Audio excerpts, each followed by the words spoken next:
Okay, so we have here with us Robert Martin, who is from Australia and who just went on a trip to Palestine. And we're lucky enough to have him visiting here in the United Arab Emirates. And, well, we're very curious, Robert. So how long did you stay in Palestine?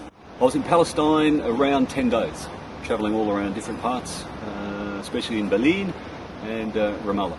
Wow, nice, nice. So, what stands out the most? I mean, you've just returned. I'm sure you're full of impressions.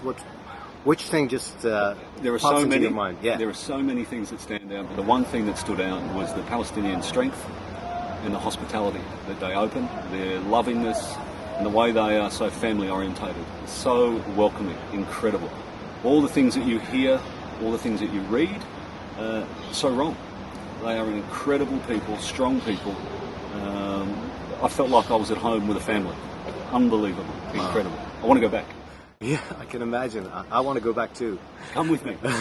Well, you never know.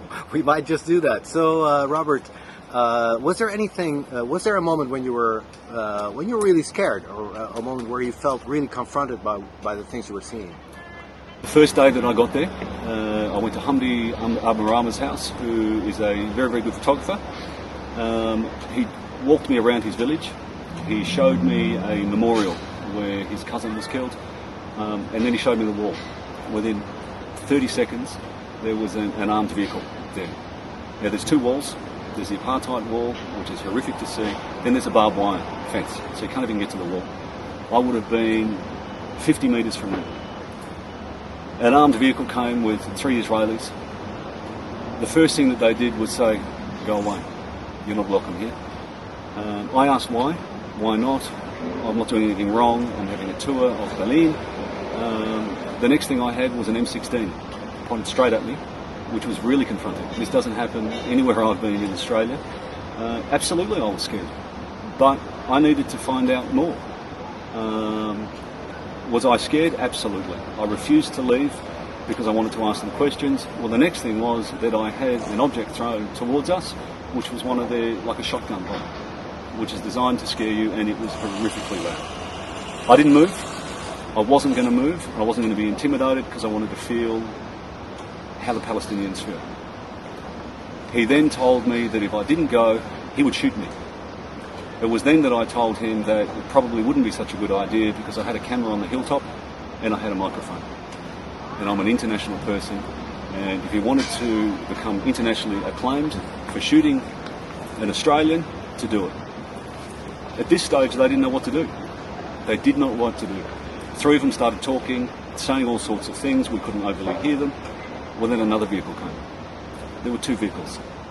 2 vehicles saying that I was not welcome here, that they have laws, they have rules, that you're not allowed to go near the fence, which astounded me. We were on the inside of the land that they hadn't taken yet. They've taken all the other parts. I could see the settlement, the ugly settlement on the other side, but yet sitting there having a smoke with Hamdi, who's showing me his village, and then threatening to shoot me and throwing a canister that exploded. Absolutely. This was probably not even a minute since I'd been there. Yes, I was scared, and it was eye-opening to see how they intimidate these people. Wow.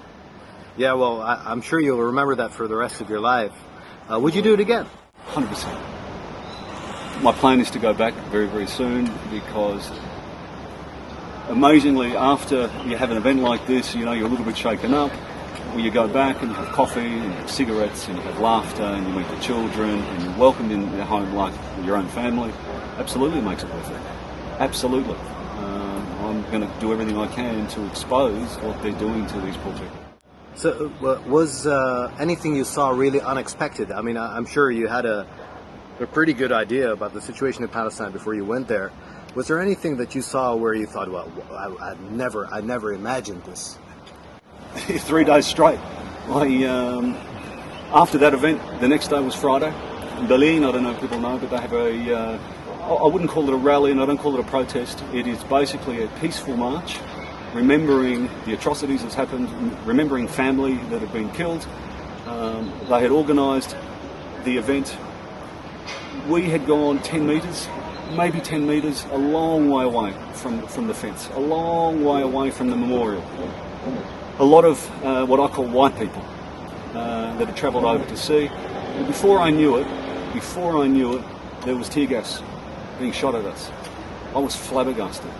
We're on the inside of Bil'in, remembering the horrible things that had happened with a group of peaceful, unarmed, carrying olive branches, wearing traditional clothing because they're proud, and before you knew it, the canisters came. I was so blown away, I kept walking through thinking, this is okay. Well, since I've been told that the tear gas is the best quality in the world, and I was overcome twice. Twice I was overcome, I couldn't breathe, my eyes stung, it was horrible. Hamdi came looking for me because he was worried. He got shot in the ankle with a canister. Looking for me. I heard this, Martins, where are you? Come. And he got shot right here.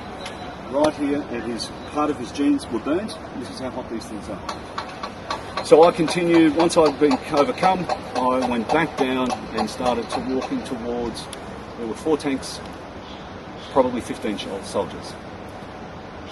The other thing that really stood out to me was that they weren't just shooting at the people. There was a home that they shot at, and the olive trees were lit. The house was lit. This poor woman came out, had nothing to do with it, just living in her own land, came out and her house was on fire. Wow, that's horrible. And it makes me sick that, the images that are portrayed is that the Palestinians are starting the violence. They're not. They're simply doing a humanitarian, peaceful march to show the world. And people get killed here. Yeah. People get killed. Yeah. And what are you taking home to Australia for this? What's your message to the people back home? In Australia, I'm sure you're anxious to get home and tell them something. Well, what do you want to tell them? The main thing that people need to understand is that the media is controlled by the Zionists and controlled to say that the Palestinian people are the ones starting fights. They are not. They are not. They are trying to hold on to what is theirs, their homes. They're trying to stick together. And the world needs to wake up. The world must wake up to what's going on. If this happened anywhere else in the world would be up in arms over this.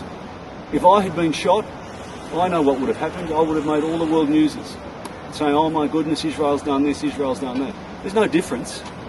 No difference. They're killing people every day. Every day. And out of the core group would have been 10 to 15 people that I had been sitting with. 10 of them would have been shot. 10 of them would have been shot in the past. Wow. And they laugh at and they say we're lucky. Yeah. Well, it disgusts me that people can see this and change the channel. People see this and choose to say it's okay. So is that basically what it says on your T-shirt? Can you just stretch that out so that everybody can see it? This is a T-shirt that I absolutely will be wearing everywhere. Yeah. I bought 5 of them Bil'in. Yeah. I ran out of some shirts here, so I had some more done.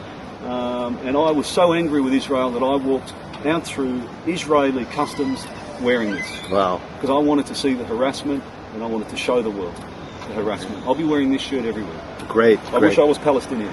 Great. Well, you're half Palestinian now, right?